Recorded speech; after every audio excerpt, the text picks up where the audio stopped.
अभी तक हमने बात की कि किस तरह से एसईओ करनी है, तो इसमें ऑन पेज, ऑफ पेज और मैं टेक्निकल एसईओ की बात की।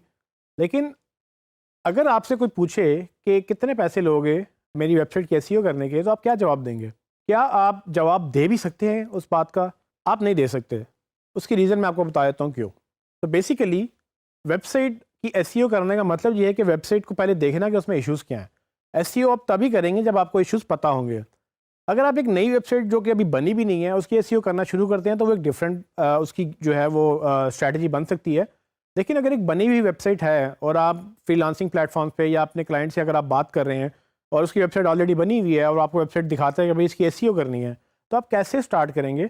आप बेसिकली एक ऑडिट से स्टार्ट करेंगे। तो ऑडिट क्या होता है?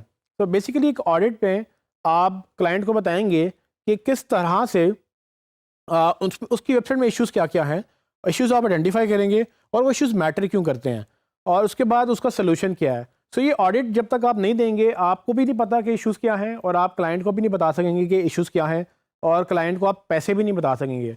उसकी रीज़न ये है कि अगर मैं आपको एक वेबसाइट दूँ जिसके 10 पेजेज़ हैं, तो उसमें इश्यूज़ भी कम होंगे क्योंकि उसके पेजेज़ भी कम हैं। लेकिन अगर आपको ऐसी वेबसाइट मिले जिसमें हज़ारों पेजेज़ हैं, तो उसके इश्यूज़ बहुत ज़्यादा होंगे क्योंकि उसके हर पेज पे कोई ना कोई इशू हो सकता है। तो आप दोनों की एक प्राइस नहीं बता सकते अनटिल कि अगर आप घंटों के हिसाब से काम कर रहे हैं तो आप घंटे की प्राइस बता सकेंगे। लेकिन एक ऑडिट जो है आपको इस काबिल बनाएगा कि किस तरह से आपने किसी को चार्ज करना। अच्छा, इसमें एक और चीज़ ये अंडरस्टैंड करने वाली है कि ऑडिट के बगैर ना आपको पता है ना क्लाइंट को पता है कि इश्यूज़ क्या आ रहे हैं।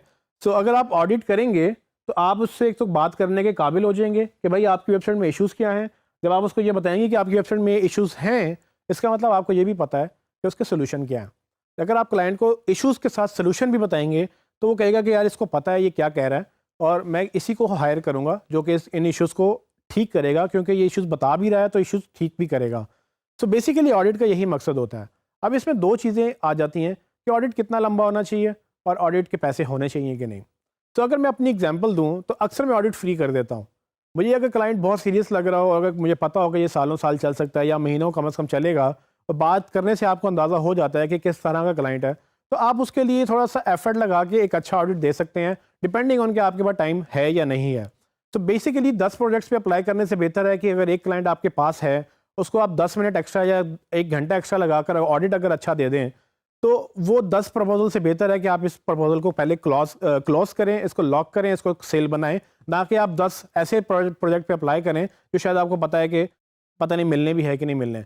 तो मैं जो कहना चाह रहा हूँ वो पॉइंट ये है कि आपने डिसाइड करना है कि आपने दिल लगाकर ऑडिट करना है या आपने सिर्फ एक सरसरी सा ऑडिट देना है। तो ऑडिट दोनों तरह से हो सकते हैं। आप एक समरी भी दे सकते हैं कि भाई आपके ये मेन इश्यूज़ हैं, इसको मैं ठीक करूँगा, लेकिन डिटेल में मैं आपसे बात तब करूँगा जब आप एक्चुअली मुझे हायर कर लेंगे या मुझे प्रोजेक्ट अवार्ड कर देंगे। दूसरा तरीका ये भी हो सकता है कि आप उसको, अगर आप अगेन डिपेंडिंग क्लाइंट किस तरह का और आपके पास टाइम कितना है, आप उसको डिटेल में कहेंगे कि भाई देखें ये सारे इश्यूज़ हैं, ये सारे इश्यूज़ मैंने बता दिए हैं, आप खुद कर लें या आप किसी से करवा लें, आई डोंट केयर। मुझसे अगर आप करवाएंगे तो मैं आपसे इतने पैसे लूँगा और मैं आपको इस तरह से करके दूंगा, और आपने बात इस तरह से करनी है कि आपसे बेहतर कोई कर भी नहीं सकता।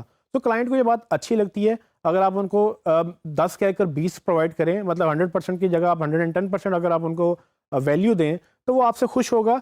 और मोस्टली क्लाइंट जब अगर आपसे बात कर रहे हैं आपको हायर करने के लिए या ऑडिट के लिए, उनको यकीनन हेल्प चाहिए।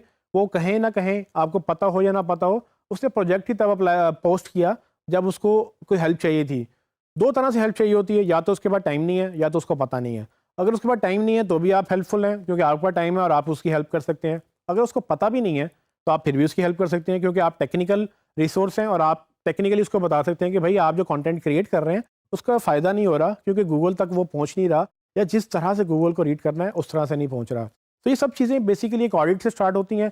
कुछ लोग ऑडिट नहीं करते, लेकिन मैं आपको रिकमेंड करूँगा कि आप ऑडिट करें, क्योंकि मैं खुद भी ये करता हूँ और मैं असल में इससे काफ़ी चीज़ें जो है काफ़ी जॉब्स सिक्योर भी हो जाती हैं, क्योंकि ऑडिट में आपको ये भी पता चल जाता है कि क्लाइंट के लिए कितने मसले हैं जो आपने ठीक करने हैं, और आपको ये भी समझ आ जाती है कि क्या आपके पास इतनी मैन पावर है, इतनी स्ट्रेंथ है कि आप ये काम कर भी सकते हैं कि नहीं कर सकते। तो बेसिकली खुद को भी सिक्योर करते हैं और प्रोजेक्ट को भी सिक्योर करते हैं। तो अगले कुछ टॉपिक्स में आपको एग्जैक्टली बताऊंगा कि ऑडिट किस तरह से करना चाहिए, और एक मैं आपको ऑडिट करके भी दिखाऊंगा।